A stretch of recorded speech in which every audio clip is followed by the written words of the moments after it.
안녕하세요. 여러분의 건강을 지키는 1급 기밀 건강정보입니다. 오늘은 계란 섭취 시 주의해야 할 사항을 알려드릴게요. 계란은 단백질이 풍부해 근육 생성을 돕고 눈의 망막을 보호하는 루테인과 지아잔틴 성분이 풍부하게 함유되어 있으며 기억력과 뇌 건강에 좋은 콜린 성분과 비타민 A, 비타민 B, 비타민 D도 포함하고 있어 많은 사람들에게 완전 식품으로 불리고 있습니다. 하지만 이러한 계란을 먹은 후 절대로 해서는 안 되는 행동들이 있다고 합니다. 많은 사람들이 크게 신경 쓰지 않지만 몸속에서 계란과 반응하면 영양 손실은 물론 건강까지 해칠 수 있는 음식들이 있다고 하는데요. 오늘은 계란과 함께 먹거나 계란을 먹은 후 절대로 먹지 말아야 할 음식들에 대해서 알아보겠습니다. 첫 번째는 시금치입니다.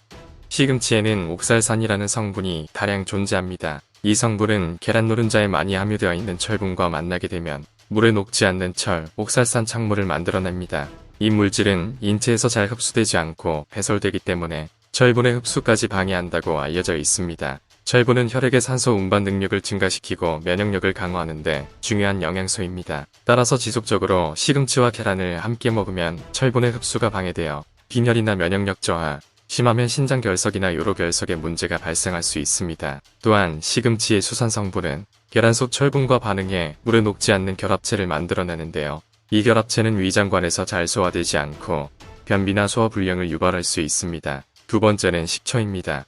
삶은 계란의 껍질을 쉽게 벗기는 방법으로 식초와 소금을 함께 넣어서 끓이면 된다라고 알고 계실 텐데요. 정말 이 방법을 사용해도 되는 것인지 결론부터 말씀드리자면 식초와 계란을 함께 섭취하면 소화장애 문제를 일으킬 수 있습니다. 그 이유는 식초의 산성 성분과 계란의 단백질이 서로 반응하여 응고되기 때문인데요. 식초는 아세트산이라는 산성 성분을 고농도로 함유하고 있는데 이 아세트산이 계란의 단백질과 결합하면서 알부민이 빠르게 응고된다고 합니다. 알부민이란 계란 흰자에서 가장 많이 발견되는 단백질 성분이라고 생각하시면 됩니다. 즉 이렇게 계란에 많이 함유되어 있는 알부민이 빠르게 응고되면 위장 통과 속도가 느려지고 소화에 악영향을 줍니다.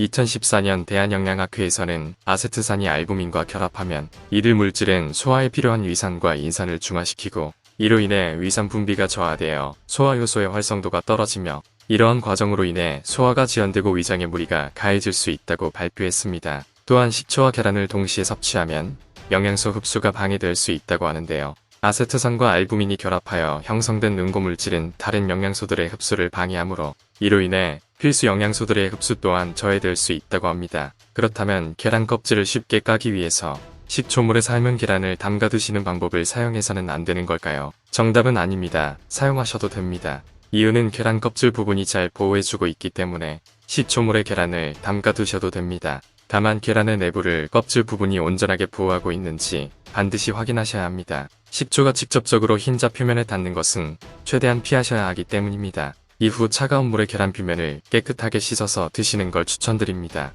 세 번째는 감입니다. 계란과 감을 함께 먹으면 복통이나 구토를 일으킬 수 있고 위암에 걸릴 수도 있습니다. 그 이유는 감에는 타닌 성분이 들어있어서 단백질의 소화 기능을 떨어뜨리기 때문인데요. 감의 타닌 성분은 소화될 때 단백질과 엉겨 덩어리를 만들기도 하고 적은 확률이지만 이것이 결석으로 발전할 수도 있다고 합니다.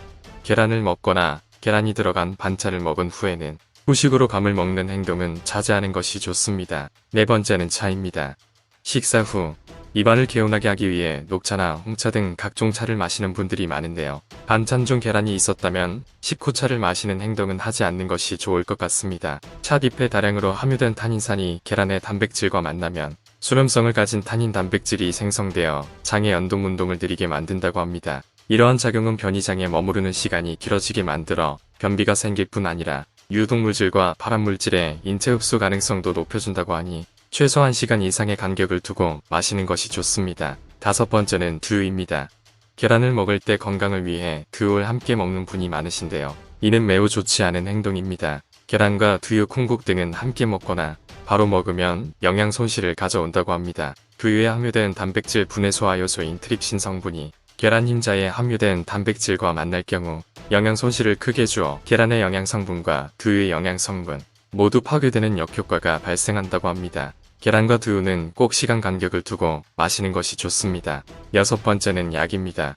계란을 식사 대용으로 먹는 경우도 많은데요. 소화기 질병이 있거나 염증 등으로 약을 먹는 사람이라면 계란 섭취 후 약을 먹는 것을 피해야 한다고 합니다. 그 이유는 계란 100g당 풍부한 단백질이 약 13g 정도 함유되어 있는데요. 단백질은 소화 과정에서 위장에 부담을 줍니다. 이때 체내에 약 성분이 들어가게 되면 위장의 부담이 더욱 가중되기 때문에 위장 장애가 나타날 수 있습니다.